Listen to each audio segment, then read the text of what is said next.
जब ताऊ देवीलाल को हराने के लिए बंसीलाल ने डाल दिया था रोड़ी में डेरा।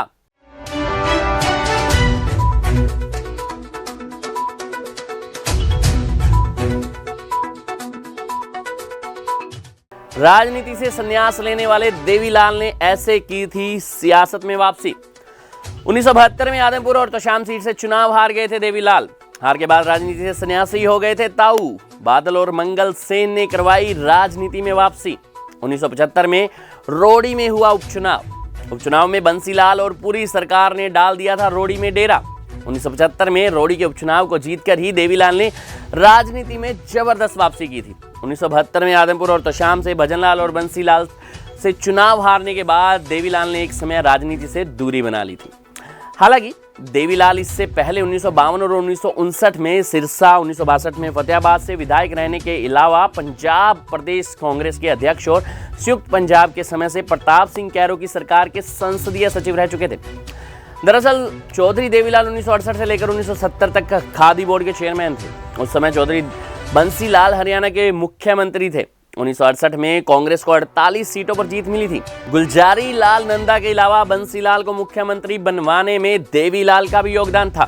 खुद देवीलाल ने 1968 में विधानसभा के चुनाव से खुद को दूर रखा था। खैर, बाद में उनकी बंसीलाल से अनबन हो गई और 1971 में चौधरी देवीलाल ने कांग्रेस को अलविदा कह दिया। देवीलाल चौधरी चरण सिंह के नेतृत्व वाली भारतीय क्रांति दल में आ गए। इसके साथ ही देवीलाल ने किसान संघर्ष समिति बनाई। देवीलाल का संघर्ष दौर था कि 1972 में प्रदेश में विधानसभा के जब चुनाव हुए तो देवीलाल ने तोशाम और आदमपुर 2 सीटों से चुनाव लड़ा। तोशाम विधानसभा सीट से कांग्रेस की टिकट पर चुनाव लड़ते हुए बंसीलाल ने 30,934 वोट हासिल करते हुए चौधरी देवीलाल को 20,494 वोटों के अंतर से चुनाव हरा दिया। चौधरी देवीलाल को 10,440 वोट ही मिले। वहीं आदमपुर में चौधरी भजनलाल को 28,928 जबकि देवीलाल को 17,967 वोट मिले। देवीलाल आदमपुर सीट से 10,961 वोटों के अंतर से चुनाव हारे।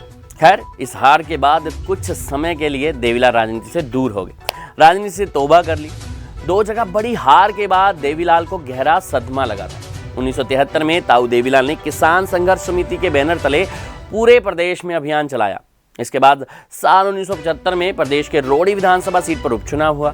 रोड़ी के उपचुनाव में ताऊ देवीलाल ने कांग्रेस के खिलाफ विपक्ष के उम्मीदवार थे।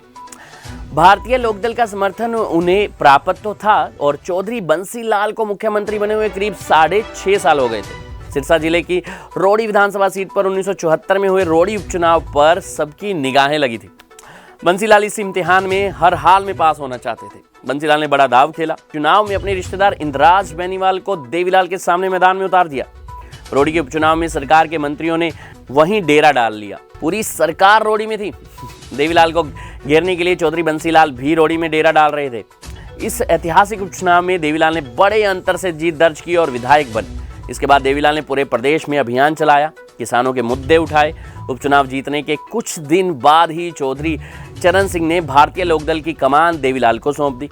यही वो दौर था जब 60 साल के 6 फुट 2 इंच लंबे चौधरी देवीलाल हरियाणा की राजनीति में जननायक के रूप में उभर कर सामने आए।